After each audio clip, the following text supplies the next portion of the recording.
네, 반갑습니다. 한재선이고요. 사실 오늘 이제 블록체인 쪽 관련해서 발표를 좀 드리려고 원래 생각을 하다가 이게 클레이튼이라는 저희가 개발하고 있는 플랫폼이 있는데 그 플랫폼에 대한 기술 얘기를 쭉 드릴까 하다가 아무래도 여기 오신 분들께서 전부 다 블록체인에 대해서 아시는 분들이 아니실 거고, 그리고 뭐 약간 저희 플랫폼을 얘기하는 게 어떻게 보면은 이게 뭐 마케팅스러워 보일 수도 있을 것 같아서 저희 플랫폼을 일부 얘기하고, 그리고 그 앞에서는 그냥 일반적인 블록체인에 대한 기술 소개, 그리고 블록체인이 안고 있는 챌린지에 대해서 말씀을 드리는 게 더 도움이 되실 것 같아서, 그래서 이게 개발자 컨퍼런스라서 그렇게 내용을 조금 바꿔봤습니다. 바꿔봐가지고 일단 블록체인에 대한 기술 소개 조금 드리고요. 그리고 이제 거기에서 지금 블록체인이 안고 있는 챌린지들, 뭐 플랫폼에 대한 챌린지도 있지만 다른 챌린지도 많이 있거든요. 그래서 거기에 대해서 좀 소개를 드리고, 그리고 이제 저희가 개발하고 있는 클레이튼이라는 플랫폼에 대해서 기술적인 소개를 좀 드리도록 하겠습니다. 저는 그라운드X의 CEO를 맡고 있기는 하지만 저도 이제 예전에 주로 개발을 하던 사람이라 가지고요. 저도 뭐 예전에 개발했던 걸 좀 이제 말씀을 드리면, 하도 관련해서 어떻게 보면 오픈 소스 처음 나올 때 그 오픈 소스를 처음 만든 사람 중에 하나고, 그리고 이제 팀엑스 소프트에서 제우스 첫 번째 개발자 중에 하나고요. 그래서 그렇게 이제 쭉 개발을 하다가 이제 CEO로 트랙을 좀 바꾼 케이스라고 보시면 되겠고요. 그래서 저도 이제 이런 개발자 컨퍼런스도 좋아하고 이런 데서 좀 기술 공유하고 하는 걸 좋아하기 때문에 오늘은 블록체인에 대해서, 아마 이 전체 세션 중에 블록체인 세션이 이게 유일한 것 같은데에 대해서 좀 소개를 해드리도록 하겠습니다. 그래서 한 딱 10분 정도만 블록체인에 대해서 제가 이제 소개를 드릴까 하고 있습니다. 블록체인이 사실 이제 여러 가지 기술셋의 조합입니다. 이게 블록체인이 어디서 생뚱맞게 뚝 튀어나온 것이 아니고 그 전에 분산 컴퓨팅이라고 해서 많이 개발 연구되고 있던 주제들이거든요. 그래서 디스트리뷰티드 레저 테크놀로지라고 하는, 그러니까는 일종의 데이터 구조라고 보시면 됩니다. 데이터 구조체인데 이게 분산 데이터 구조를 만들어낸 거고, 그리고 거기에 분산 컨센서스, 뭐 그전에도 예전에 뭐 BFT라든가 이런 비잔틴 제너럴 프로블럼 많이 연구가 됐거든요. 학계에서는. 그런 것들이 실제 필드에서 어떻게 보면 처음으로 쓰이게 된 케이스가 블록체인이라고 보시면 되겠고요. 그리고 기본적으로 이 네트워크가 다 P2P 네트워크. P2P 네트워크이라 하면 언트러스티드된 노드 위에서 어떤 서비스라든가 환경이 돌아간다는 것입니다. 그게 굉장히 많은 챌린지들을 가져옵니다. 그것 때문에 컨센서스도 있는 거고 분산 데이터 구조도 있는 거고 하시면 이해를 하시면 되겠습니다. 그리고 스마트 컨트랙트하고 디앱이라는 개념은 원래 비트코인은 없었지만 나중에 이더리움이 나오면서 그 위에서 제너럴한 어떤 컴퓨테이션을 돌릴 수 있지 않을까 해서 나온 게 스마트 컨트랙트라는 개념이고요. 저걸 통해서 요새 이제 많은 디앱이라고 하는 디센트럴라이즈 앱들이 시도가 되고 있죠. 그리고 이제 빨간색으로 해놓은 토큰 이코노미하고 디센트럴라이즈드 거버넌스 모델이라는 것이 사실 개발자들한테 익숙한 개념이 아니에요. 우리가 서비스를 만들 때 뭐 마일리지라든가 포인트라는 개념을 쓰는 서비스도 있지만 대부분은 이제 그런 개념이 없이 내가 어떻게 뉴스 서비스를 제공할까, 검색 서비스를 제공할까 하는데, 이 블록체인 쪽으로 오면은 거기에 항상 인센티브 모델이 들어갑니다. 그게 토큰 이코노미라고 보면 되겠고요. 저거는 개발자들이나 일반적인 기획자들이 경험하지 못했던 구조예요. 그래서 이 서비스 자체를 하나의 새로운 경제 모델을 만드는 구조입니다. 그래서 요거는 이제 어떻게 보면 인문학적인 난리지를 가지신 경제학 쪽이나 이런 쪽에서도 많이 접근을 하고 있고요. 그리고 요새는 이제 조금 진보된 플랫폼이나 디앱들은 저런 토큰 이코노미 모델을 데이터 기반으로 가져가려는 시도들을 하고 있어요. 그 말은 뭐냐면 토큰 이코노미라고 해서 뭐 우리 나름대로 경제 모델을 짜도 그게 맞는지 알 수 없거든요. 거기에 대한 검증이라든가 이런 걸 통해서 파라메터 튜닝을 해야 되고 이것이 계속 어댑션을 해나가야 되는데, 그런 것들을 사람이 임의적으로 하는 것보다는 자체적으로 플랫폼이나 서비스 내에서 돌아갈 수 있게 만들어주는 식으로 지금은 많이 연구가 되고 있습니다. 그리고 거버넌스 모델이라고 하는 것은 사실은 이게 되게 이상한 개념이긴 한데, 서비스를 런칭했을 때 이 서비스 주인이 없다라는 거예요. 그게 디센트럴라이즈의 개념인데, 서비스 주인 없으면 이걸 누가 운영을 할 거냐? 그게 이제 거버넌스예요. 이 거버넌스를 사람들이 뭐 회의해가지고 하는 것이 아니라 어떻게 보면은 자율적으로 이 안에서 투표라든가 아니면 다른 방식을 통해서 분산화된 거버넌스를 만들어가는 게 디센트럴 거버넌스입니다. 저게 이제 우리가 서비스나 플랫폼을 구현하면 어드민이라고 만들잖아요. 뭐 대시보드도 만들고 이렇게 만드는데 그런 쪽이 어떻게 보면 거버넌스 쪽에 다 들어간다라고 보시면 되겠습니다. 하여튼 저런 기술들의 짬뽕이고요. 오늘은 사실 이제 밑에 거보다는 저 위에 세 가지에 조금 포커스해서 소개를 드리도록 하겠습니다. 해시 포인터라는 게 온갖 데 다 쓰입니다. 블록체인에. 기본적으로 포인터는 잘 아실 거고 어떤 위치를 지정하는 건 데이터 위치를 지정하는 건데 거기에다가 해시 포인터라고 해서 이 데이터 값을 해싱한 값을 가지고 포인터로 쓰는 거예요. 이랬을 때 우리가 얻을 수 있는 장점은 이 데이터가 수정이 됐는지 안 수정됐는지를 디텍트할 수가 있는 것이죠. 즉 무결성에 대한 체크가 가능하다는 것입니다. 이게 되게 중요한 개념이고요. 모든 데 다 쓰입니다. 기본적으로 블록체인은 뭐 어려운 개념은 아니에요. 블록의 체인입니다. 이 블록의 체인을 링크드 리스트로 연결하는데 해시 포인터의 링크드 리스트예요.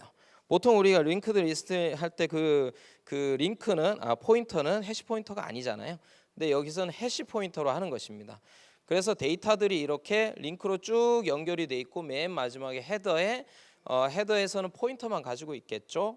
이랬을 때 어떤 장점이 있냐면 만약에 이쪽의 데이터가 수정이 된다. 즉 이게 기본적으로 원장이란 겁니다. 레저라는 것이 원장이란 뜻이고요.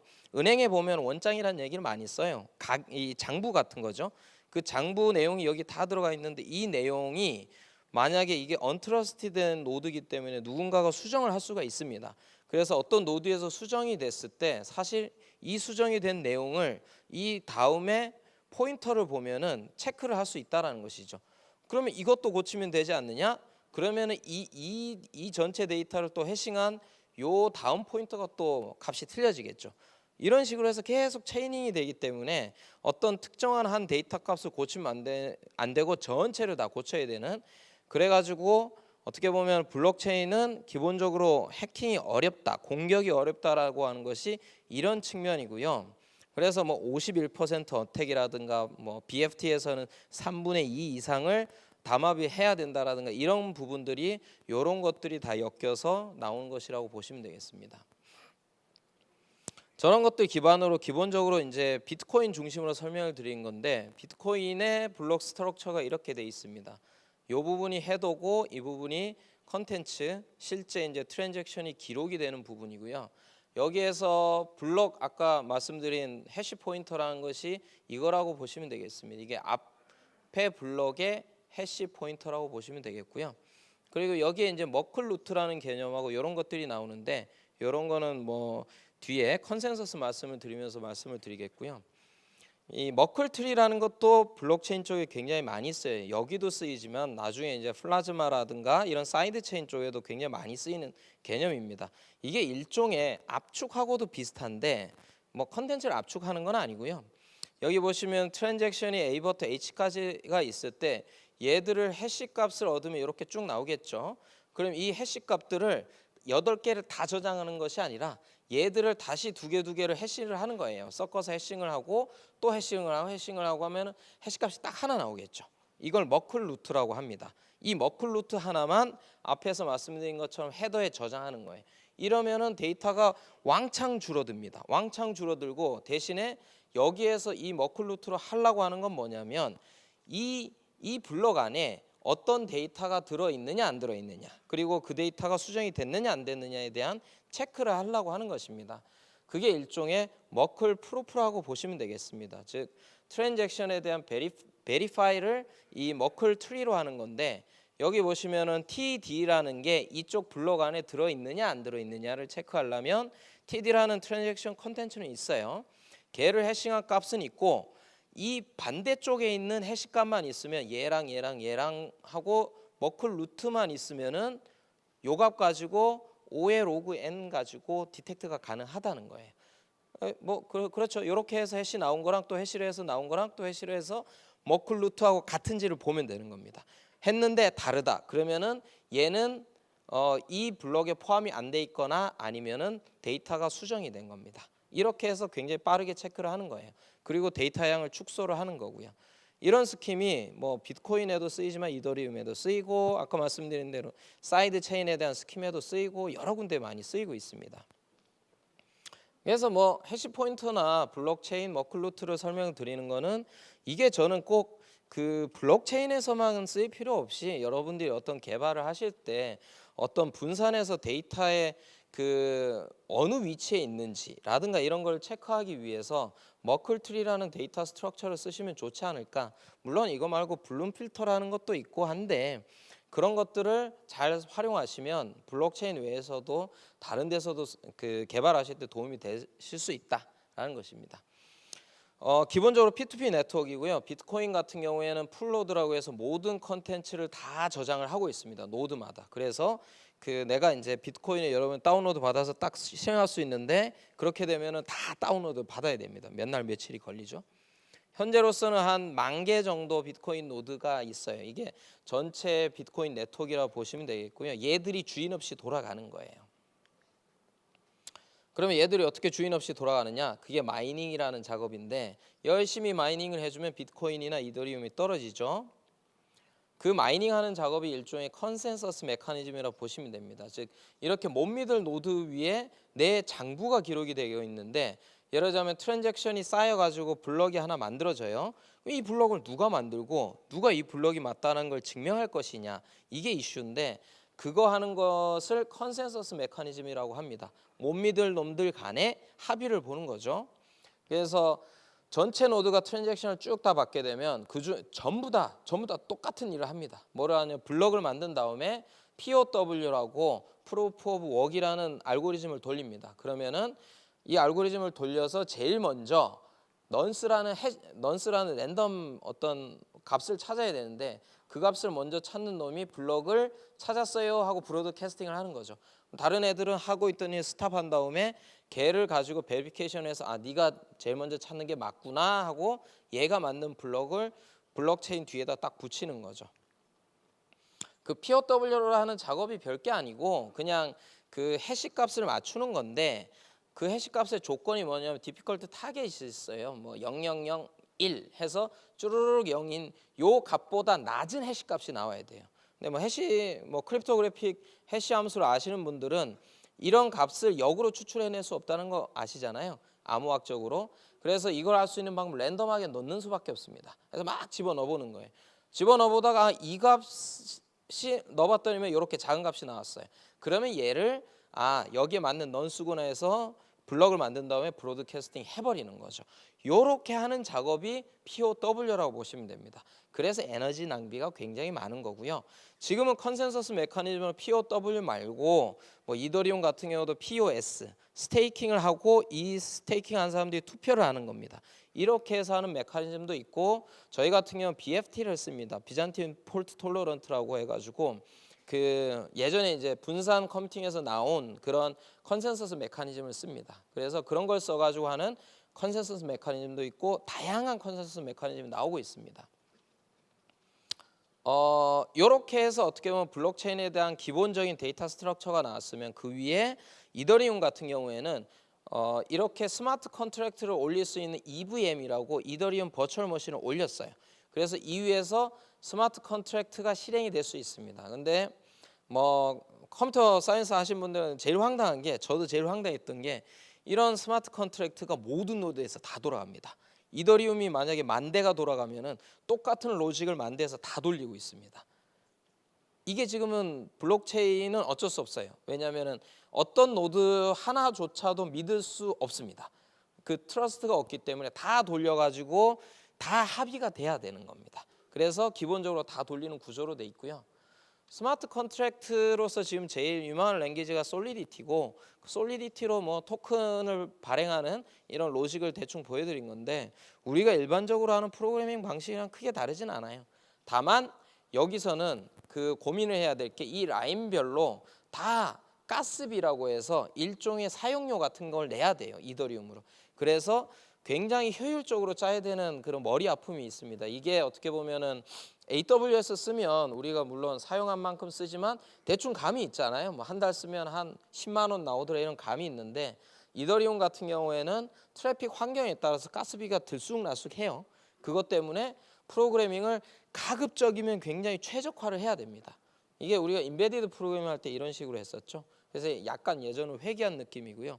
그리고 보안에 굉장히 신경을 써야 됩니다. 왜냐하면 토큰이 돌아가기 때문에 그 토큰이 결국은 돈이거든요. 돈이기 때문에 여기에서 어떤 취약점을 발견하면 바로 공격이 들어와서 토큰을 다 빼내가는 이런 공격의 가능성들이 있습니다. 그리고 이미 많이 당하고 있고요. 그 위에서 만들어지는 게 뎁인데 이 뎁은 스마트 컨트랙트만 짜는 게 뎁이 아니에요. 스마트 컨트랙트는 우리가 예를 들자면 MVC 모델로 치자면 M하고 C 정도예요. M하고 C가 일정 부분이 들어가 있는 거고요. 뷰에 해당되는 부분은 직접 짜야 됩니다. 프론트엔드로 뭐 모바일 앱으로 짜든가 웹으로 짜든가 해야 되는데 요즘은 대부분 웹으로 짜고 있습니다. 이렇게 하고 이제 웹3.js라고 해서 이쪽 간에 JSON RPC로 통신하는 그런 라이브러리를 제공해서 이걸 통해 가지고 이 블록체인 쪽하고 커뮤니케이션을 하는 거죠. 이런 식으로 해서 뎁이 하나가 나오는 거예요. 그래서 뭐 꼭 블록체인 쪽의 개발이라고 해서 여러분들이 솔리디티만 개발해야 되는 거 아니야? 이렇게 생각하실 필요는 없고요. 당연히 프론트엔드도 필요하고 일정 부분 또 백엔드도 있어야 돼요. 왜냐하면 컨트랙트는 모든 걸 다 할 수는 없어요. 그리고 이더리움이나 이런 기본적인 플랫폼에 데이터를 저장하는 게 굉장히 비싸요. 비싼 스토리지이기 때문에 좀 그런 그 뭐 예를 들면 뭐 원본 컨텐츠라든가 이런 거는 다른 데 빼야 될 수도 있습니다. 자, 시간이 조금 더 들었는데 요 정도까지 그냥 기본적인 블록체인에 대한 소개는 드리고요. 블록체인이 지금 안고 있는 문제가 많이 있습니다. 뭐 사회적인 문제도 있지만 기술적으로는 좀 말씀을 드리면 일단 블록체인의 스케일러빌리티 이슈가 가장 문제가 되고 있습니다.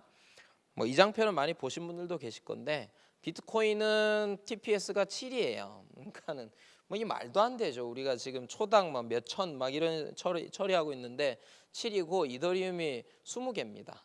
뭐 대시나 뭐 라이트코인 조금 좋다 하지만 끽해봐야 요 정도고요. 어찌 됐든 현재 뭐 비자 카드나 이런 데서 처리하고 있는 트랜잭션 그 스케일러빌리티하고는 너무 동떨어져 있다는 것입니다. 자, 그리고 데일리 액티브 유저 또는 이제 처리할 수 있는 트랜잭션의 맥스를 보자면 페이스북이 대충 뭐 DAU가 14억이라고 하더라고요. 엄청나죠? 그리고 트위터가 1억 5천이에요. 근데 이더리움이 하루에 처리할 수 있는 유저도 아니고 트랜잭션의 수가 140만 개예요. 140만 개 하루에 딱 트랜잭션 받을 수밖에 없어요. 그거는 어쨌든 블럭이 생성되는 타임이 15초 정도로 이렇게 떨어져 있거든요. 뭐 이게 원래 스케일러빌리티를 고민했다라기보다는 목적이 조금 다르게 설계가 된 거예요. 비트코인은 이게 100만 개도 안 되고요. 뭐 이렇기 때문에 사실 이후에다 서비스를 돌린다라고 하는 것은 진짜 말도 안 되는 현재로서는 구조입니다. 그래서 이걸 해결하려고 많은 어프로치들이 시도가 되고 있습니다. 이게 이제 스케일링 솔루션이라고 하는데 그 뭐 비트코인 쪽에서도 뭐 많은 고민들이 있지만 그건 좀 사이드로 하고 주로 이더리움 쪽에서 많이 포커스가 되고 있어요. 그 중에 이제 온체인 솔루션하고 오프체인 솔루션들이 있습니다. 온체인 솔루션은 뭐냐면 이 메인 체인이라고 보통 부르는데 이더리움 자체의 성능을 개선시키는 거예요. 그래서 가장 대표적인 게 샤딩이에요. 그래서 이더리움에 뭐 DB 대부분 아실 테니까 DB 샤딩 많이 하잖아요.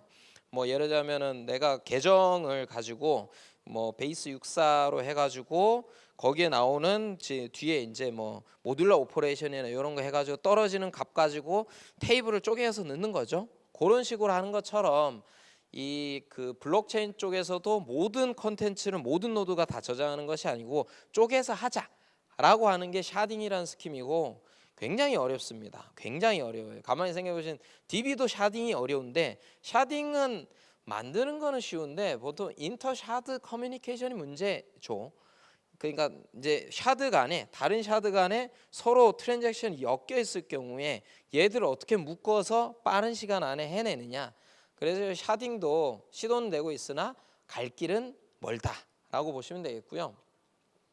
요새 많이 주목받는 어프로치가 오프체인 솔루션이라고 해서 메인넷은 건드리지 않고 즉 이더리움은 가만히 내비둔 상태에서 새로운 형태의 체인이라든가 채널을 만드는 거예요. 요게 요새 많이 시도가 되고 있어요.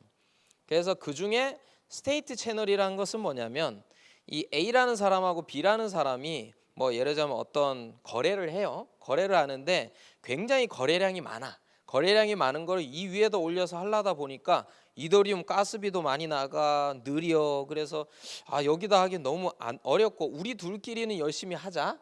대신에 거래를 시작하기 전에 여기에다가 내가 예를 들면 100이더를 일단은 이 거래를 위해서 디파짓을 하겠다. 딱 약속을 하는 거예요. 여기 그래서 항상 컨트랙트가 있어야 돼요.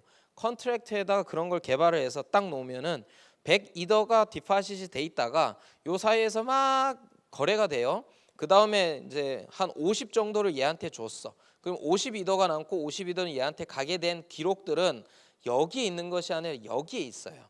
여기에 있기 때문에 이것이 맞다라는 것을 나중에 여기에서 인출을 할 때 뭐 별 이슈가 없으면은 얘가 50을 인출하고 얘가 50을 인출해서 실제 사이좋게 가져가는데 만약에 문제가 생기면 그 문제를 해결할 수 있는 로직 같은 것들이 이 컨트랙트에 들어가 있는 거예요.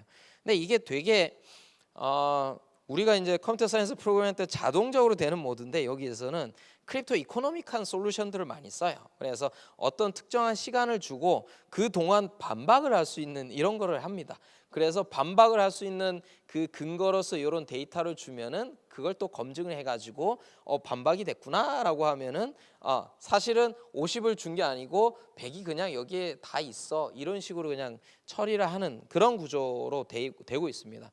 요게 어쨌든 스테이트 채널이라고 해서 뭐 라이덴 네트워크라고 뭐 작년에 좀 나온 친구들이 있는데 그런 친구들이 하는 방식이 스테이트 채널을 통해서 확장을 해결하는 즉 굉장히 빈번하게 일어나는 트랜잭션을 외부로 빼서 하는 거예요.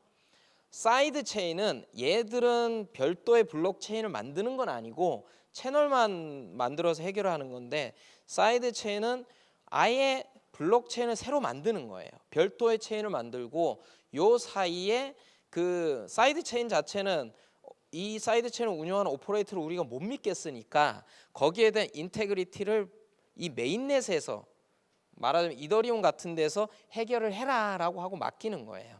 그래서 그 사이에 또 이걸 하기 위한 일종의 컨트랙트가 있어야 돼요. 스마트 컨트랙트가. 그래서 이런 게 빠른 이유는 이게 로컬 컨센서스 때문에 빠른 겁니다. 그래서 요거 하나만 말씀을 드릴게요. 이 플라즈마라는 사이드 체인이 그래도 지금 사이드 체인 나와 있는 건 좀 가장 유명합니다. 가장 유명하고 이더리움의 그 오프체인 솔루션 L2 솔루션을 가장 많이 주목받고 있는 건데 뭐 개념은 그렇게 어렵진 않아요. 루트 체인이라고 해서 이더리움 메인 체인이 이렇게 쭉 흘러가다가 만약에 이 그 사이드 체인 내가 하는 지금 솔루션은 예를 들자면은 뭐 게임 아이템 거래를 하는데 이 게임 아이템 거래 트랜잭션이 너무 많아.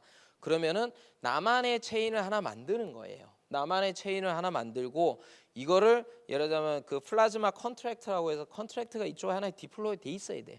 이 컨트랙트를 디플로이하고 이 안에서 돌아가는 데이터에 대한 무결성. 예를 들자면 여기서도 블록체인이니까 아까 말씀드린 것처럼 헤더가 있고 블록이 있고 이게 계속 연결돼 있어요. 이런 내용들에 대한 예를 들자면은 헤더들만 쫙 모아가지고 아까 말씀드린 머클 트리 형태 비슷하게 만들어가지고 머클 트리의 루트만 여기에 저장해 버리는 거예요. 그러면 바로바로 인테그리티 체크할 수는 없지만 어떤 이벤트가 발생했을 때 이 중에 뭔가 증명을 해야 되는데 그 데이터가 수정이 됐는지 안 됐는지에 대한 것을 나중에 저장이 된 그 데이터를 가지고 확인을 할 수가 있다는 것이죠. 근데 이것도 이제 나중에 한번 잘 살펴보시면 아까 말씀드린 그 크립토 이코노믹한 솔루션이기 때문에 그 만약에 이쪽 그 아까 게임 아이템을 거래하는 이 사이드 체인을 만든 사업자가 봤더니만 내 토큰을 슬슬 빼가는 것 같아. 그리고 뭔가 얘네들 나쁜 짓 하는 것 같아라고 의심이 들면 그때 위드 드로우를 할 수가 있어요. 위드 드로우를 원래 그 이쪽에다가 일종의 토큰을 디파짓했던 사람이 제일 먼저 빠져나갈 수 있게 해놨어요. 그래서 빠져나갈 수 있게 해놨기 때문에 그런 문제가 발생한다 싶으면 내가 위드 드로우를 해서 먼저 탈출을 하라는 것입니다. 그리고 이제 그 기간에 일종의 챌린지라고 해서 조정 기간을 좀 두고 그 사이에 뭐 이것이 맞느냐 틀리느냐 이런 것들을 또 확인하는 뭐 그런 메커니즘을 뒀는데, 이런 것들이 어떻게 보면 굉장히 자동적으로 일어난다라기보다는 문제가 생겼을 때 탈출할 수 있는, 엑시트할 수 있는 메커니즘을 두고 한 거예요. 그래서 이게 사이드 체인 솔루션인데 저는 개인적으로는 정말 이런 식으로 돌아갈까 하는 퀘스천이 들어요. 그러니까 이런 일이 발생할 거를 미리 생각하고 내가 이 서비스를 써야 되면 얼마나 불편하겠어요. 내가 여기다 100만 원을 내고 아이템을 거래하는데 언젠가는 100만 원이 위험해질 수도 있으니까 뭐 여차하면 나중에 도망을 가? 이게 말이 되나 이런 생각이 들어서, 어쨌든 지금의 사이드 체인 솔루션들은 대부분 그런 컨셉으로 하고 있어요. 근데 뭐 좀 저는 개인적으로는 좀 개선이 되어야 되지 않을까라는 고민이 있고요. 마지막으로 이제 클레이튼에 대한 소개를 좀 드리겠는데, 저희는 서비스 오리엔티드 엔터프라이즈 그레이드 앤 블록체인 플랫폼이라고 말씀을 드리고 있습니다. 이게 서비스 오리엔티드가 뭐냐면 저희는 이런 플랫폼 주인이 서비스가 되어야 된다라고 생각하고 있어요. 그 말은 어떻게 보면 지금은 많은 플랫폼들이 플랫폼을 개발한 쪽, 그리고 플랫폼의 노드를 돌리는 쪽, 그리고 플랫폼 토큰을 홀드하고 있는 쪽, 그 위에 서비스를 돌리는 엔티티가 다 달라요. 다 다르기 때문에 인터레스트가 굉장히 각각이에요. 그것 때문에 저는 많은 문제가 발생한다 생각하고 있고, 결국은 플랫폼의 주인은 그 위에서 서비스를 돌리는 프로바이더들이 주인이 되어야 되지 않을까, 그런 관점에서 서비스 오리엔티드 그런 형태로 클레이튼은 만들어 가고 있습니다. 그래서 서비스를 열심히 돌리면 결국은 토큰들이 나한테 페이백이 많이 되고, 그리고 이 돌리는 노드를 내가 운영을 할 수 있고, 이런 구조로 갈 수 있게 저희들은 구성하고 있습니다. 이런 문제들이 있습니다.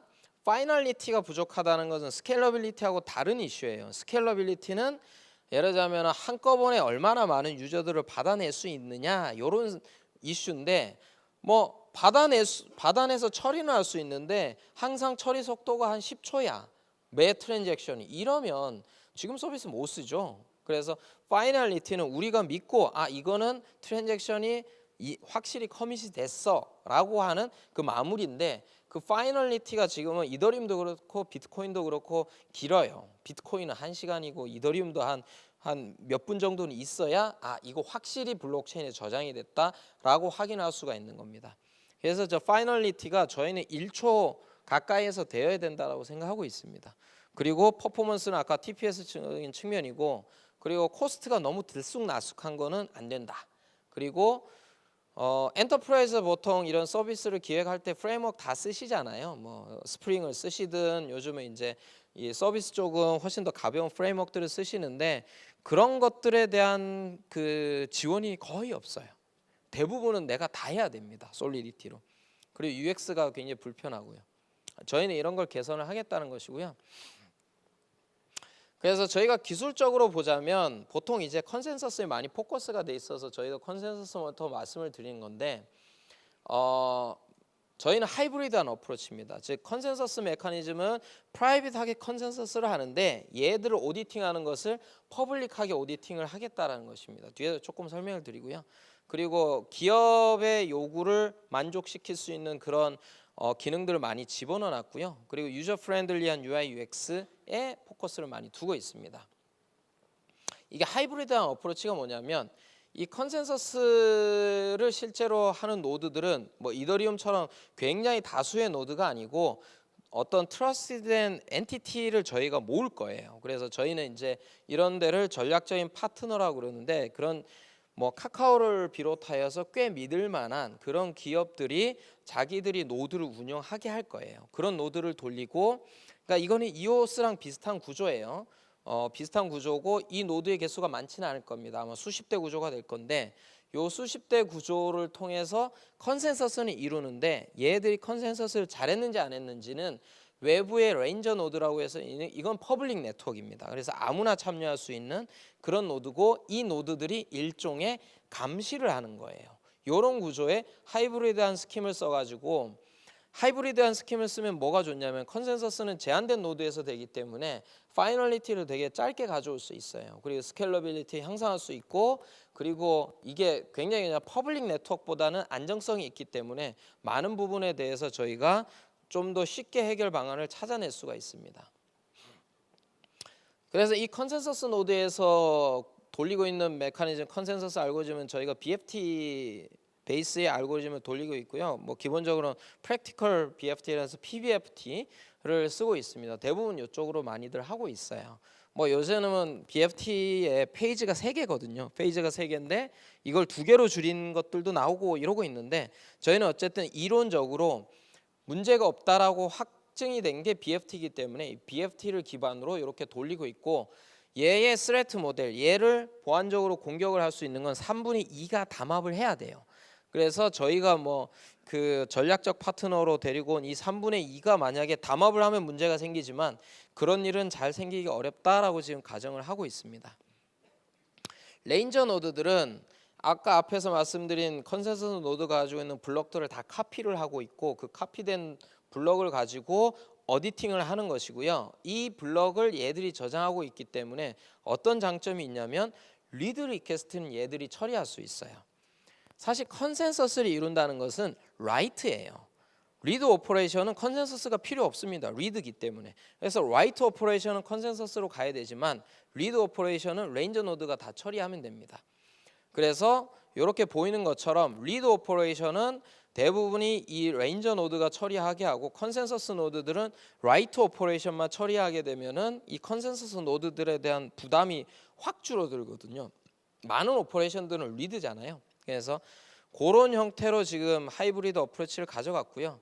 그러면은 얘들은 왜 하냐? 이 안에 있는 컨센서스 노드들은 컨센서스를 하니까 마이닝을 하게 되는 거거든요. 그래서 일종의 마이닝 그 리워드를 가져갑니다. 블럭 리워드를 가져가는데, 그러면은 이 외부의 오픈 네트워크인 레인저 노드는 뭘 가져가느냐?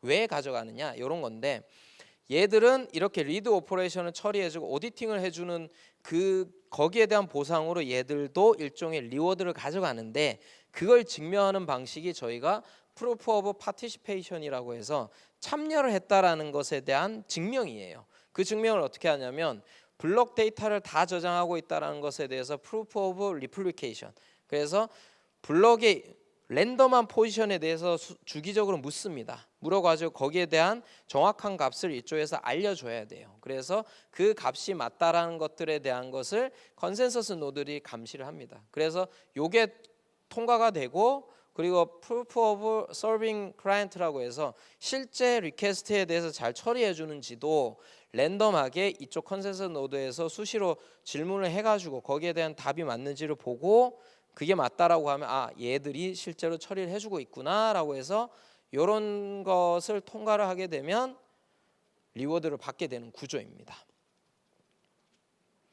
자, 뭐 시간이 많이 없어서 컨센서스 메커니즘은 저희가 그래서 하이브리드 어프로치로 해가지고 저희가 약간 디센트럴라이제이션 좀 포기한 거예요. 뭐 이더리움처럼 확 안 가고 포기한 건데, 저희는 디센트럴라이제이션 궁극적으로 갈 거라고 보고 있어요. 컨센서스 노드도 점점 노드 개수가 많아질 거고요. 그런 식으로 해서 완전히 탈중앙화식으로 앞으로는 더 갈 건데, 지금으로서는 훨씬 더 중요한 게 스케일러빌리티와 파이널리티이기 때문에 그쪽에 좀 포커스를 맞추고 있습니다. 당연히 이 앞에 이런 컨센서스 메커니즘으로 확장할 수 있는 게 한계가 있어요. 여러분 가만히 생각해 보시면 컨센서스 노드가 만약에 50개라고 치면 50개 노드가 다 똑같은 짓을 하는 거예요. 그러면 노드를 하나 추가한다고 성능이 늘지 않아요.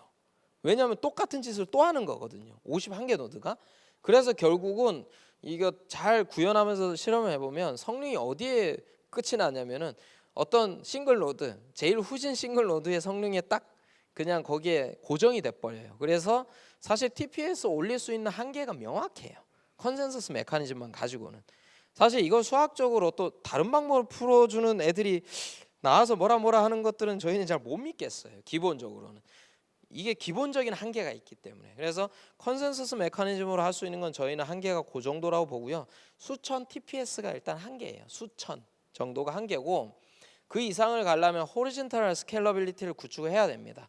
그게 저희는 서비스 체인이라고 해서 결국은 이게 이 블록체인 위에는 여러 종류의 서비스들이 올라올 건데 사실은 대부분의 서비스들은 독립적이거든요. 근데 기본적으로는 뭐 이더리움도 그렇지만 블럭에 쌓을 때 대부분은 그냥 다 섞어서 쌓아요. 섞어서 쌓은 다음에 하나의 블럭을 만드는데 사실은 서비스가 다르면 서로 간에 병렬화 가능성이 있거든요. 그래서 저희는 서비스들을 좀 분리를 해가지고 다른 서비스들은 다르게 병렬적으로 처리를 할 수 있으면 이거는 이제 그 스케일러빌리티가 확 올릴 수 있는 가능성이 있기 때문에 서비스 체인 쪽으로 저희가 스케일러빌리티를 고민을 하고 있고요.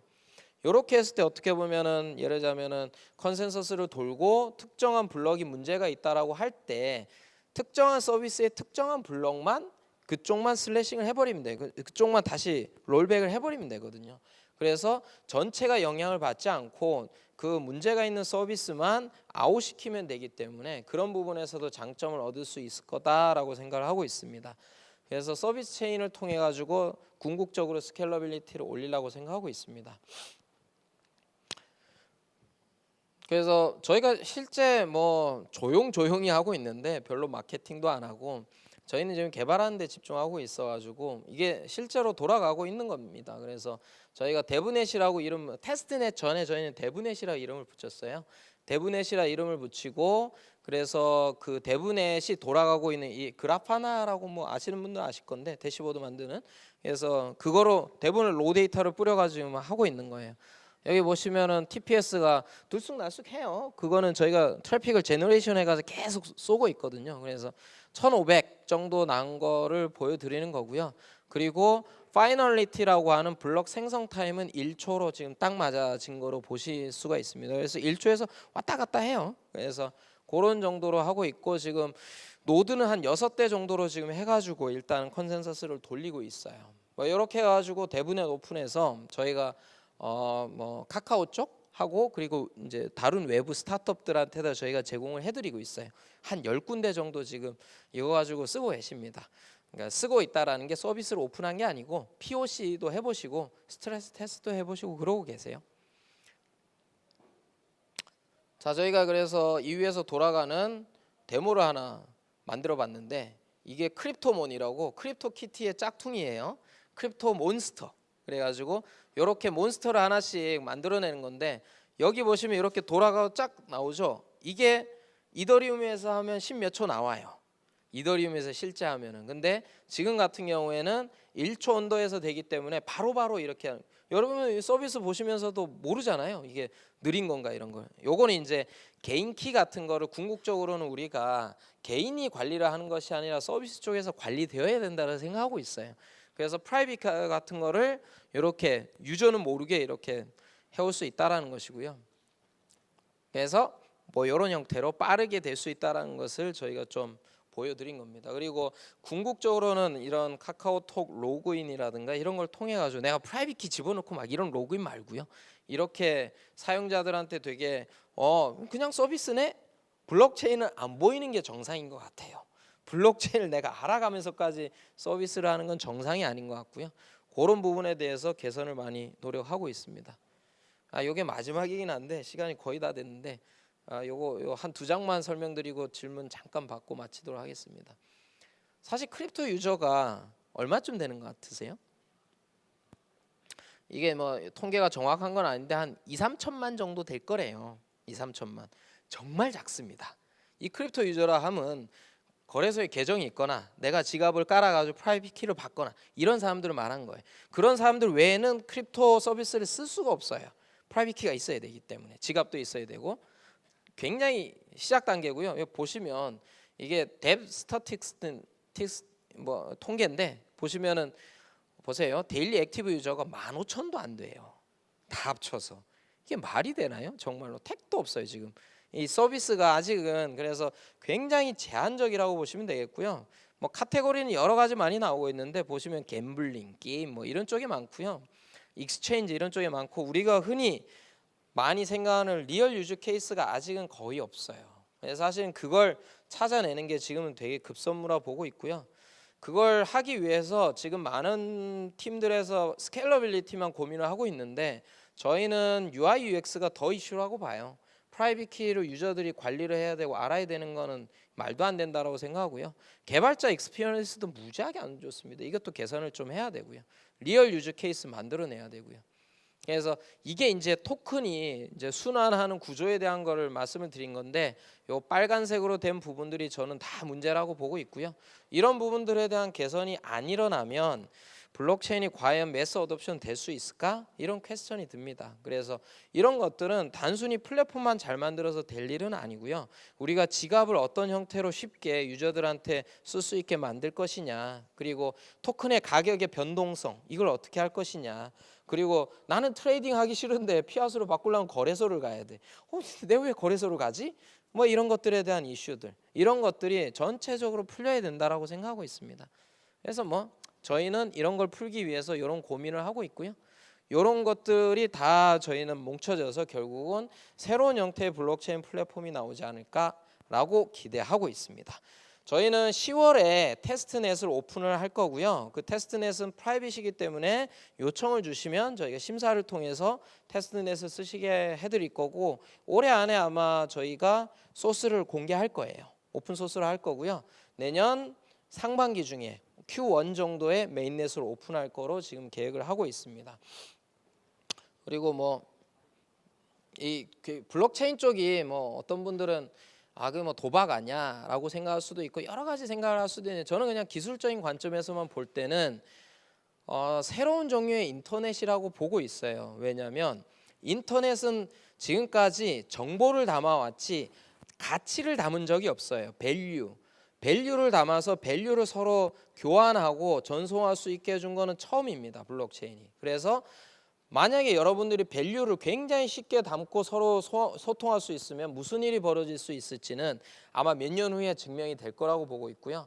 여러분들도 굉장히 관심 가지고 이쪽으로 많이 넘어와 주시면 좋을 것 같습니다. 네, 요 정도로 마치도록 하고요. 질문을 받아도 되나요? 시간이? 네, 자, 질문 있으시면 질문 뭐 한두 개만 받고, 저기 까만색 뒤에 하얀색 예, 여성분. 네, 안녕하세요. 다름이 아니라 오늘 발표 중에 이제 일반 유저가 사용할 수 있게끔 하는 게 굉장히 중요한 목표이고 앞으로 나아가는 방향성이라고 말씀을 해주신 것 같은데요. 지금 그라운드 X가 가장 첫 번째 단계로 삼고 있는 좀 일반 유저를 대상으로 한 블록체인 좀 플랫폼이나 프로젝트가 어떤 게 있을지. 서비스요? 네. 기자이신가? 기자분들이 보통 많이 질문하시는 건데, 저희가 지금 10월에 저희가 오픈할 때 서비스를 하나 같이 오픈할 거예요. 서비스 같이 오픈할 건데, 그거는 아주 일반 유저보다는 저희는 일단 개발자라든가 이런 쪽의 대상으로 코워킹 할 수 있는 서비스를 할 거예요. 스택 오버플로우 다들 아시죠? 스택 오버플로우의 블록체인 버전 플러스 기덥하고 붙여가지고 바운티 프로그램을 좀 더 내가 여기에 이 회사에 취직 안 하고도 취직한 것처럼 일할 수 있는 그런 코워킹 그런 서비스 같은 거를 저희가 지금 개발하고 있고요. 그거 이제 테스트넷 오픈할 때 같이 오픈할 겁니다. 그래서 그게 첫 서비스가 될 거고요. 그거 말고는 뭐 할 거 많습니다. 사실 뭐 꼭 카카오 말고라도 이제 지금 외부에서 많이 시도되고 있는 게 게임 쪽 컨텐츠, 그리고 그 파이낸스 뭐 이런 쪽에서 많이 시도가 되고 있기 때문에 그런 서비스들이 뭐 이 이후로 점점 나오지 않을까라고 생각하고 있습니다. 네, 또 하나. 아까 전에 이쪽에서 먼저 하셔가지고. 네, 아까 그 서비스에서 사용자가 키를 가지고 있지 않고 서비스에서 관리해야 된다고 하셨었는데, 그렇게 되면은 서비스 주체자가 키를 가지고 있기 때문에 결국 그것도 중앙화가 되는 거잖아요. 맞습니다. 그거는 어떻게 문제를 해결해야 네, 좋으신 질문이고요. 될까요? 사실 지금 어떻게 보면 키를 유저한테 맡기는 이유가 디센트럴라이제이션 때문에 그런 거예요. 그러니까는 비트코인도 그렇고 이더도 그렇고 원래 블록체인이 처음에 나왔을 때는 탈중앙화라는 철학이 굉장히 중요했어요. 뭐 지금도 중요하다고 그러는데, 그래서 책임도 내가 져야 돼. 그래서 키를 잃어버린 것도 나의 책임이고 거기 1억이 담겨 있든 500원이 담겨 있든 내 책임이야. 근데 넌 크립토 유저, 노말 유저들 입장에서 그게 억셉트가 저는 안 된다고 봐요. 그렇기 때문에 선택의 문제인 것 같아요. 당연히 키를 자기가 관리를 한 유저도 있을 거고 나는 모르겠고 내가 관리하는 것보다 서비스 프로바이더가 관리하는 게 더 안전해 라고 하고 맡기는 경우가 있을 거예요. 그때 말씀하신 것처럼 그러면 서비스 프로바이더가 닥짓을 하거나 또는 더 큰 이슈는 그거예요. 부인 방지예요. 뭐냐면은 내가 사실은 인출을 해놓고는 인출 안 했다고 우길 수 있어요. 개인이. 그럴 경우에를 위해서 사실은 일종의 멀티시그 같은 개념이 들어와야 돼요. 그러니까는 그렇다고 키가 두 개인 건 아니고 유저 쪽에서 한 액티비티가 증거로서 남게 해주는 거죠. 그런 작업이 필요해요. 그런 작업이 좀 필요하고 그리고 이제 서비스 프로바이더 쪽에서 키를 쫙 관리했을 때 그거에 대한 트러스트, 중앙화에 대한 이슈는 어떻게 하느냐에 대한 것은 사실은 그걸 하기 위해서 또 뒷단을 디센트럴라이즈드하게 만들 수도 있고 또는 컨소시엄으로 할 수도 있고 또는 그게 제가 보기엔 레귤레이션으로 풀릴 수도 있지 않을까 하는 생각도 들어요. 커스터디 서비스 같은 게 나중에 정확히 나오면 뒷단이 거짓말하지 못하는 뱅크들이나 이런 단이 될 수도 있어요. 그래서 하여튼 그런 쪽은 계속 연구가 되고 있고 아마도 풀리지 않을까라는 기대는 하고 있습니다. 네. 더 받을까요? 그만할까요? 하나만 더 받을까요? 예. 그러면은 이번엔